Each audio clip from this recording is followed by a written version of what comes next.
Assalamualaikum warahmatullahi wabarakatuh. Salam sejahtera untuk kita semua.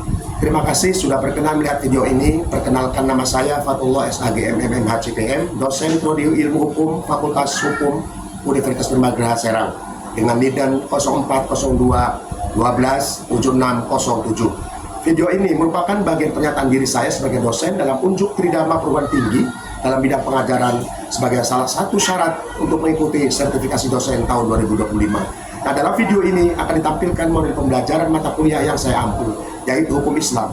MK ini merupakan salah satu wajib program studi yang memiliki bobot 3 SKS diberikan kepada semester 1.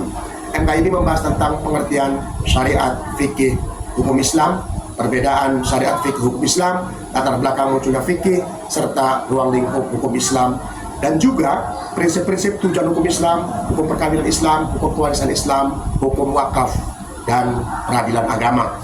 Sifat yang mendasar, maka MK ini wajib diikuti oleh seluruh mahasiswa di Prodi Hukum. Sesuai dengan RPS yang saya buat, ada beberapa capaian pembelajaran lulusan yang diharapkan diantaranya adalah: pertama, mahasiswa mampu memahami pengertian ruang lingkup prinsip-prinsip hukum Islam, mengambil keputusan secara tepat dalam konteks penyelesaian masalah di bidang keahlian hukum berdasarkan hasil analisis informasi dan data. 3, menjunjung tinggi nilai kemanusiaan dalam menjalankan tugas berdasarkan agama, moral, dan etika akademik. Sedangkan capaian pembelajaran MK antara lain: pertama, mampu memahami konsep dan teori-teori dasar hukum Islam, mampu memahami konsep syariat, hukum Islam, fikih, sumber-sumber hukum Islam, tujuan hukum Islam, hukum perkawinan, hukum kewarisan, hukum perwakafan, dan peradilan agama. Adapun sistem perkuliahan yang dilakukan menggunakan sistem tatap muka langsung di kelas atau sistem hibrid sesuai dengan kebutuhan. Sedangkan metode pembelajaran yang dilakukan adalah penyampaian materi langsung oleh dosen, interaksi, diskusi, atau tanya jawab. Adapun bobot penilaian yang diterapkan mencakup kehadiran 10%, keaktifan mahasiswa diskusi 15%, pengerjaan tugas 15%, UTS 30%, dan UAS 30%. Terdapat 16 kali pertemuan pada MK ini, yakni 14 kali pertemuan perkuliahan, 2 kali pertemuan UTS dan UAS. Adapun video pembelajaran yang akan saya tampilkan, ada perkuliahan pada pertemuan pertama, yakni membahas tentang pengertian istilah dalam hukum Islam, pengertian syariat, fikih, dan hukum Islam, serta sejarah perkembangan hukum Islam. Berikut adalah cuplikan videonya. Bismillahirrahmanirrahim. Assalamualaikum warahmatullahi wabarakatuh. Waalaikumsalam warahmatullahi wabarakatuh. Waalaikumsalam warahmatullahi wabarakatuh. Hari ini adalah hari di mana kita ada perkuliahan, yaitu perkuliahan mata kuliah Hukum Islam yang merupakan mata kuliah penting harus dipelajari oleh teman-teman semua. Sebagai seorang sarjana hukum, teman-teman harus memahami hukum Islam sebagai bagian pengetahuan yang harus dimiliki ya oleh teman-teman semua. Karena apa?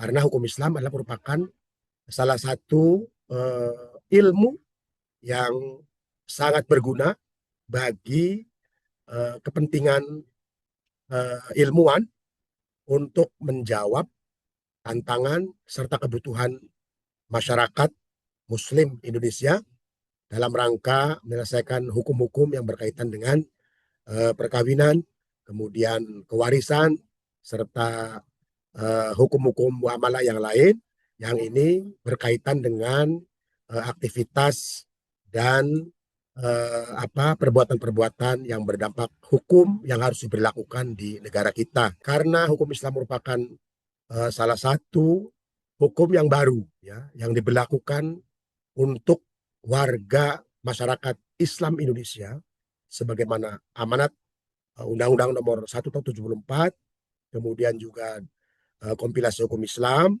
yang ini memberikan batasan ruang untuk umat-umat Islam Indonesia berkaitan pada persoalan-persoalan perkawinan, waris, dan wakaf. Ini harus menggunakan hukum Islam. Jadi bila terjadi ya perbuatan-perbuatan hukum yang berkaitan dengan 3 hal itu, karena sesuai dengan amanat undang-undang dan kompilasi hukum Islam, maka harus dilakukan melalui undang-undang tersebut. Nah, ada beberapa hal kenapa hukum Islam ini seolah-olah hukum baru di negara kita. Padahal sebelumnya memang, sebelum Indonesia merdeka, kita ini sudah menganut hukum adat dan juga hukum-hukum yang dibawa oleh Belanda, yaitu hukum BW berkaitan dengan perdata. Ya. Baik, teman-teman sekalian, kita akan sampaikan pada pertemuan kali ini adalah materi berupa PowerPoint berkaitan dengan pokok-pokok materi dalam hukum Islam. Ya, oke. Baik, kita akan share materi perkuliahannya. Apakah sudah terlihat, teman-teman? Sudah, Pak. Sudah terlihat ya? Nah, ada hal yang sangat penting dalam materi hukum Islam ini. Beberapa istilah yang mungkin teman-teman baru ya melihat dan mengetahui tentang istilah-istilah yang terdapat dalam hukum Islam. Sering kita melihat di masyarakat bahwa hukum Islam ini lebih identik pada hukum-hukum yang mengatur tentang bagaimana amaliyah ya, ritual, ibadah ya, halal, haram, makruh ya, mubah dan lain sebagainya. Nah, di dalam hukum Islam ini ada beberapa istilah yang harus dipahami. Pertama, ada istilah syariat ya. Kemudian yang kedua ada fikih. Kemudian juga ada hukum Islam. Nah, semuanya ini teman-teman adalah istilah atau kata yang mengandung makna yang sama sebetulnya sebagai acuan ya, sebagai dasar bagi umat Islam dalam melakukan aktivitas ibadah. Ada ibadah itu teman-teman perlu diketahui bahwa ada ibadah yang mahdoh, ada ibadah yang goer mahdoh. Ya. Ibadah goer mahdoh adalah ibadah mahdoh, ada ibadah yang ditentukan seperti sholat, zakat, dan puasa, haji. Itu ibadah mahdoh yang setiap orang pasti melakukannya. Kalau tidak melakukannya maka dia akan berdosa. Yang kedua ada ibadah goer mahdoh namanya. Nah, goer mahdoh itu adalah ibadah yang tidak dibatasi mengenai ketentuan kapan waktunya, berapa kali harus kita melaksanakan. Dan itu sifatnya umum. Ya. Seperti apa? Seperti muamalah, kemudian seperti pernikahan, kemudian jual beli, kemudian ada lagi apa? Ekonomi Islam. Itu semua goer mahdoh. Di mana kebaikan-kebaikan yang menjadi dasar berekonomi, menjadi dasar bernikah ya atau menikah, menjadi dasar membagi hukum waris. Itu semua diatur dalam apa namanya? Termasuk pada kategori ibadah goer mahdoh. Nah, yang ketiga adalah hukum Islam. Nah, hukum Islam itu adalah merupakan satu istilah yang di dalamnya menghimpun sebuah aturan-aturan yang terdiri dari pasal-pasal, kemudian juga kemudian ada batasan-batasan yang ditentukan oleh apa perintah dan larangannya, dan kemudian juga bagaimana apabila ada yang melanggarnya. Nah, tentu ada konsekuensi hukum. Namun sekali lagi teman-teman sekalian, kita akan batasi bahwa hukum Islam pada MK kali ini adalah lebih banyak pada hukum perkawinan Islam dan hukum kewarisan Islam dan hukum tentang wakaf. Nah, tapi kita akan mempelajari tentang bagaimana sih sebenarnya eksistensi hukum Islam di negara kita ya, yang paling penting. Nah, sebelum kita lebih jauh, kita akan pahami lebih dulu ya. Nah, ada 3 istilah. Pertama syariah yang tadi Pak dosen sampaikan bahwa syariah itu secara etimologi adalah syariat. Dalam bahasa Arab itu syariah ya, berasal dari kata syara'a. Ya, mungkin teman-teman bagi yang sudah mengalami pendidikan madrasah di aliyah atau di sekolah agama mengenal ya tentang syariah. Diambil dari kata syara'a, yasra'u syariah. Ya, jadi kalau kita membahas tata bahasanya seperti itu. Nah, memiliki arti adalah menuju mata air. Secara bahasa, syariah itu menuju mata air. Nah, bisa kita logikakan bahwa ketika seseorang berada pada perilaku-perilaku hukum dalam pandangan perspektif Islam, bahwa seseorang sedang menuju mata air, sedang berjalan dalam menuju mata air. Nah, kemudian di dalam istilah bahwa syariah itu adalah jalan besar untuk kehidupan yang baik. Jadi perjalanan seseorang seolah-olah sebagai mata air yang mengalir terus. Pada endingnya pada sebuah lautan, itu sedang dalam menuju kehidupan yang lebih besar, kehidupan yang lebih luas. Kehidupan apa yang lebih luas? Kehidupan di akhirat. Bagaimana kehidupan akhirat itu agar menjadi baik? Maka kita harus dalam perjalanan itu harus melaksanakan perilaku-perilaku hukum yang baik. Ya, itu ya Pak Said. Secara singkatnya bahwa syariah itu adalah merupakan jalan bagi kehidupan manusia, umat Islam khususnya dalam menuju kebaikan dan kesejahteraan, yaitu di dunia maupun di akhirat. Baik. Terus kemudian teman-teman sekalian, yang kedua fikih. Nah, fikih ini adalah merupakan satu istilah yang sebenarnya kita juga sering mendengar kata-kata fikih ya.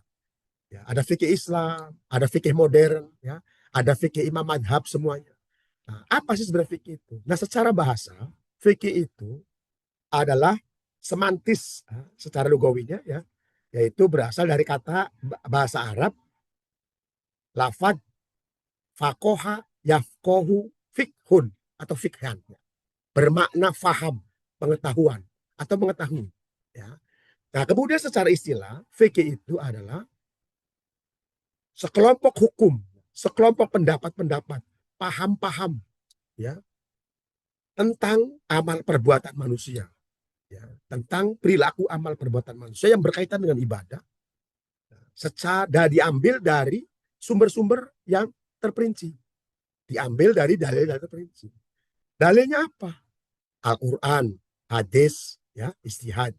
Nah, kenapa fikih ini merupakan pendapat atau kumpulan pendapat-pendapat ahli fikih, ahli hukum Islam yang berkaitan dengan atau membahas tentang perbuatan amalia manusia, yang amalia manusia itu sebetulnya dasar secara umumnya ada dalam Al-Quran, namun tidak secara detail dijelaskan bagaimana hukum perbuatan itu secara pasti. Ya. Oleh karena itu, fikihlah yang nanti akan memberikan satu pemahaman-pemahaman, satu pendapat-pendapat ahli fikih terhadap perbuatan-perbuatan yang dilakukan oleh umat Islam itu. Ya. Kemudian, selain itu, teman-teman sekalian, ya, yang ketiga, ya, yang ketiganya ada banyak pengertian sebetulnya di fikih itu ya. Kalau kita melihat pendapat-pendapat daripada ulama fikih, ya, itu salah satu ulama yang terkenal di dalam ulama madhab itu mengartikan bahwa di antaranya salah satunya adalah menurut Imam Abu Hanifah, tokoh Hanafi. Kalau kita semua adalah madhab Hanafi, madhab Syafi'i di Indonesia. Tapi ada madhab-madhab yang lain. Bahwa fikih itu dijelaskan sebagai ma'rifatun nafas, malaha wama alaiha. Jadi mengetahui tentang diri kita terhadap segala sesuatu yang berkaitan dengan akidah maupun muamalah. Jadi fikih itu satu pendapat para ulama yang tentang perilaku umat manusia, baik berkaitan dengan ibadah maupun dengan akidah. Ya. Nah, ini panjang teman-teman sekalian. Oleh karena itu, kita harus awali dengan memahami sebuah istilah ini. Nah, kemudian yang selanjutnya, berdasarkan Imam Syafi'i, mengatakan bahwa fikih itu adalah pengetahuan tentang hukum-hukum syara, hukum-hukum agama yang diperoleh dari dalil-dalil yang terperinci. Jadi ternyata teman-teman sekalian, perbuatan manusia itu ini tidak dilepaskan, tidak bisa dilepaskan dengan oleh hukum Islam, oleh syariat-syariat Islam. Ada aturan main yang menjelaskan tentang perilaku-perilaku umat manusia atau umat Islam di dunia, ya. Dan masih banyak tokoh-tokoh yang lain yang mengatakan bahwa fikih adalah sebagai sebuah ilmu, sebagai sebuah paham yang tersistematisasi dalam sebuah ilmiah. Ya. Nah, kemudian apa sih perbedaan antara syariat dan fikih? Nah, ini penting karena kita akan membahas tentang hukum-hukum yang akan pada berikut. Nah, syariat itu identik dengan wahyu Allah. Jadi syariah adalah wahyu. Berarti syariah itu ada isinya, ya, wahyu. Apa itu wahyu? Al-Quran. Karena sesuatu yang diberikan oleh Allah langsung kepada Nabi Muhammad itu wahyu. Dan apa yang diwahyukan itu berupa syariah, berupa aturan main, berupa undang-undang, berupa keteraturan yang mengatur tentang perilaku-perilaku manusia. Yang kedua, syariah memiliki nilai-nilai kebenaran mutlak. Tidak ada kebohongan dalam syariah. Semuanya benar apa yang disyariatkan. Tidak ada syariat yang salah ya. Itu yang paling penting. Ya, yang harus kita pahami. Kemudian fikih ya. Fikih adalah merupakan produk yang dikeluarkan oleh seorang ahli ilmu agama, ahli agama tentang perbuatan orang. Dan itu kebenarannya belum mutlak. Masih ada kebenaran-kebenaran yang nisbi atau yang relatif. Nah, atau dengan bahasa gampang perkiraan. Nah, kemudian syariah adalah sasaran untuk dipahami dalam rangka untuk dipraktekkan. Sedangkan fikih sebagai proses supaya untuk memahami syariah untuk praktekkan. Ya. Nah, kalau syariah adalah pemahaman yang harus dipraktekkan, kalau fikih untuk digali lebih jauh lagi, pendapat itu apakah akan mengarah pada sebuah kebenaran atau tidak. Karena masih menyimpan persepsi, ya, perkiraan-perkiraan tentang kebenaran dari sebuah amal. Oke, baik. Kita lanjutkan, itu beberapa ini singkat ya.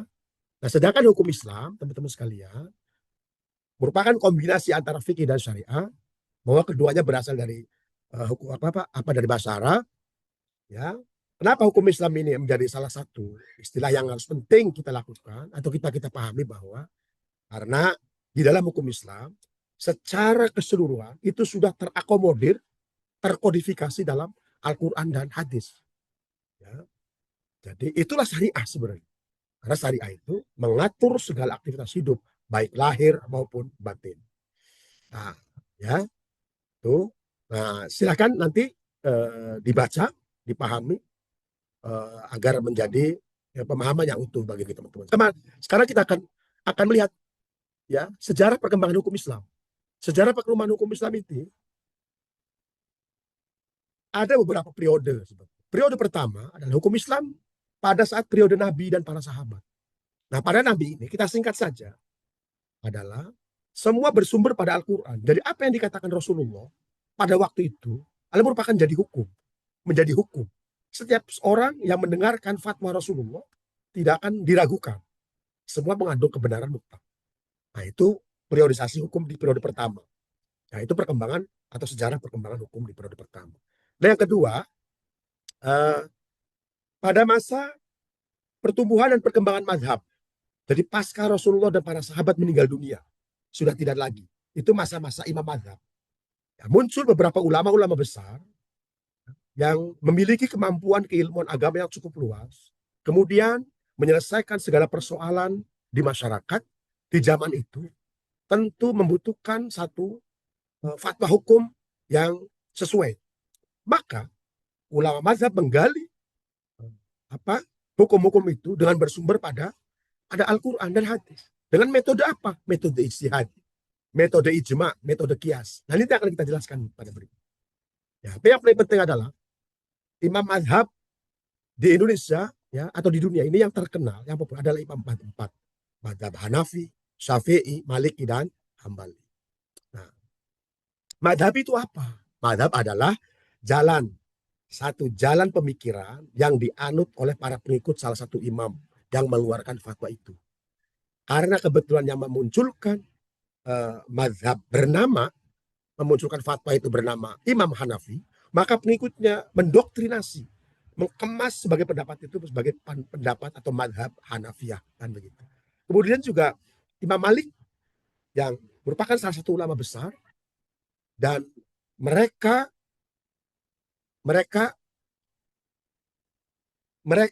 mengeluarkan fatwa itu dengan pendapat-pendapat yang berbeda dari imam-imam yang lain, kemudian diikuti oleh para penganutnya sebagai pendapat daripada gurunya atau kiainya, kemudian itu dijadikan mazhab Malikiyah. Gitu, ya. Oke. Nah, kemudian perkembangan selanjutnya ini juga penting untuk dipahami bahwa di periode ketiga itu ada perkembangan hukum Islam periode taklid dan kebangkitan. Jadi taklid itu adalah mengikuti pendapat pendapat ulama-ulama yang mengeluarkan fatwa itu.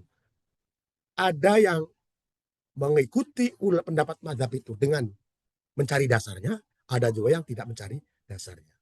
Nah, bagi pendapat yang Mengikuti dasarnya adalah ulama-ulama yang terus mengkaji secara keilmuan untuk mendapatkan sebuah fatwa hukum yang sesuai dengan perkembangan zaman waktu itu berdasarkan Al-Quran dan hadis. Nah, periode ini kebetulan ada di periode setelah atau pada masa Khalifah Abbasiyah dalam kekhilafan Islam.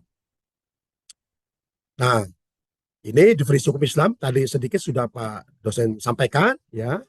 Kemudian di dalam hukum Islam itu ada istilah, ya, ada beberapa istilah-istilah yang menjadi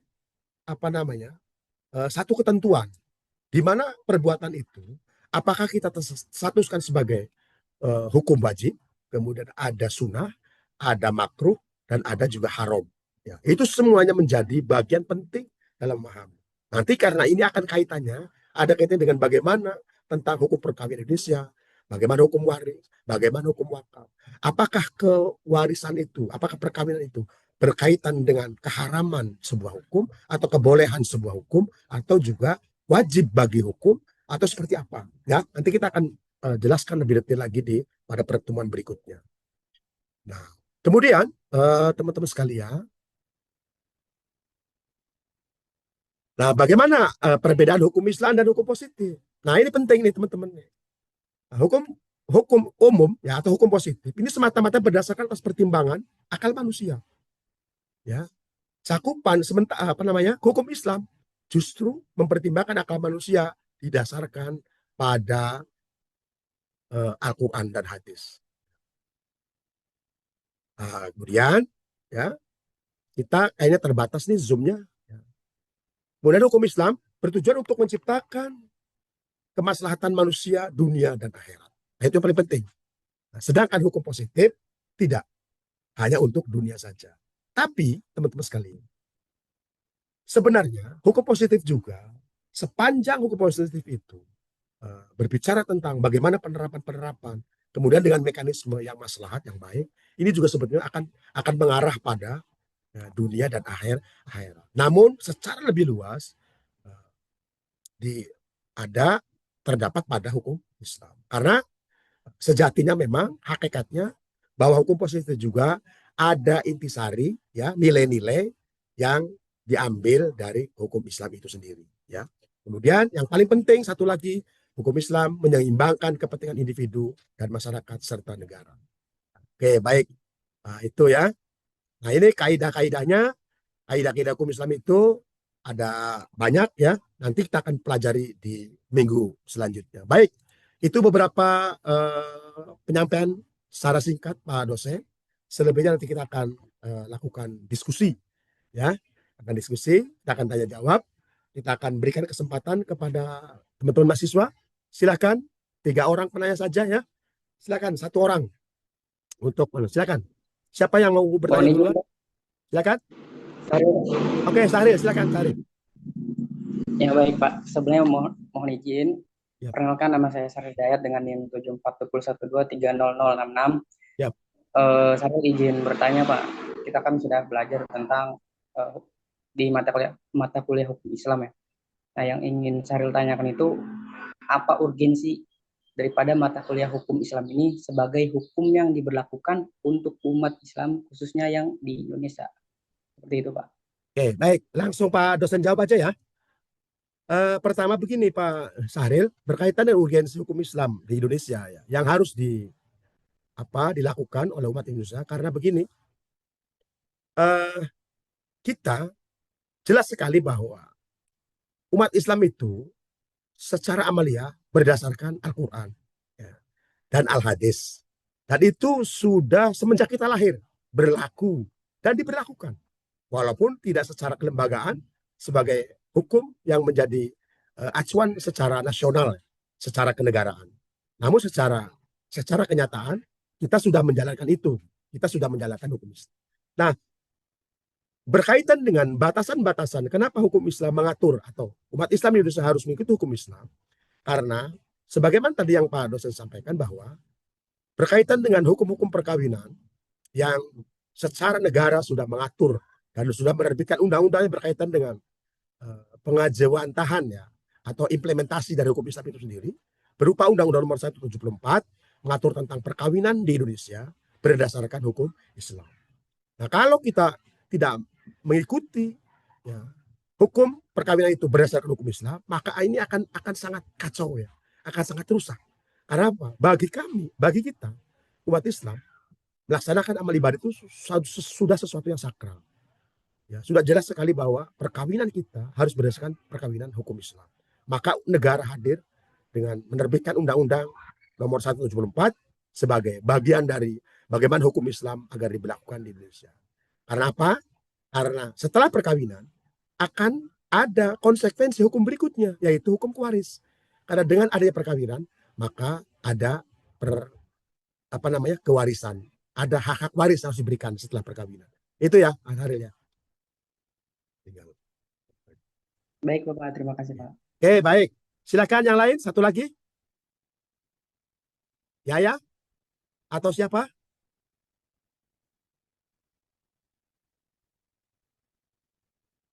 Silakan. Silakan. Waktu kita terbatas. Silakan. Tadi. Izin bertanya, Silakan Bu Yayatul Muawana. Silakan ya. mengenai hukum Islam ya Pak. Ya, silakan. Agak cepat ya. Pertanyaannya, kenapa hukum Islam itu tidak menjadi satu-satunya hukum yang menjadi acuan oleh masyarakat Islam di Indonesia? Ya. Jadi hukum Islam itu kebetulan memang secara substantif sebenarnya sudah hadir di tengah-tengah masyarakat. Ya, hukum Islam itu sudah dibawa oleh para wali, para aulia, para ulama-ulama sebelum kemerdekaan sudah berlaku sebetulnya. Ya, namun secara kenegaraan, secara perundang-undangan, secara kelembagaan hukum di nasional kita, di Indonesia kita, memang belum menjadi satu-satunya undang-undang atau satu-satunya hukum yang diikuti oleh umat Islam. Kenapa? Karena Indonesia adalah negara yang pada saat itu mengalami sebuah tragedi ya, besar, yaitu penjajahan yang dilakukan oleh negara-negara lain. Kemudian penjajahan itu berimplikasi pada sistem pemerintahan, sistem kemasyarakatan, kemudian juga sistem-sistem yang pada akhirnya menjadi sebuah hukum. Nah, karena penjajah ini menganut hukum barat, ya, hukum baik perdata maupun pidana, sehingga juga di Indonesia akhirnya mau tidak mau mengikuti apa yang menjadi keputusan penjajah waktu itu. Nah, akhirnya teman-teman sekalian, hukum Islam yang sejatinya menjadi acuan pertama sebagai undang-undang bagi warga masyarakat Indonesia yang beragama Islam harusnya mengikuti sesuai dengan hukum Islam. Tapi alhamdulillah ya, dengan demikian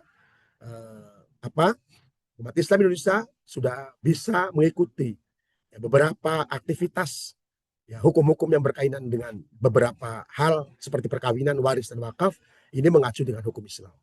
Jadi bagi kita bahwa hukum Islam adalah sangat penting yang harus diikuti dan dilakukan. Oke, baik. Ini waktu sudah lewat. Masih ada lagi satu lagi, singkat saja. Atau kita cukupkan aja. Ya, cukup ya. Tidak ada lagi? Sudah?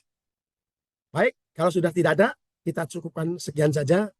Kesimpulannya adalah bahwa hukum Islam adalah merupakan salah satu hukum yang mesti mengatur kehidupan ya umat Islam, tidak hanya pada persoalan perkawinan, tidak hanya pada persoalan kewarisan, dan tidak hanya persoalan wakaf, tapi juga mengikuti dan harus mengatur hukum-hukum yang lain seperti ekonomi Islam, ya perbankan dan lain sebagainya. Baik, terima kasih.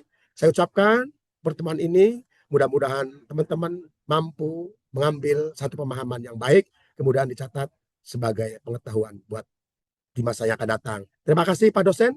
Ya, Pak dosen sampaikan terima kasih dan mohon maaf apabila ada hal yang kurang berkenan. Dan sampai ketemu di minggu yang akan datang. Kita tutup bersama-sama dengan membaca hamdalah. Alhamdulillahirabbil alamin. Alhamdulillahirabbil Billahi alamin. taufiq wal hidayah. Assalamualaikum warahmatullahi wabarakatuh.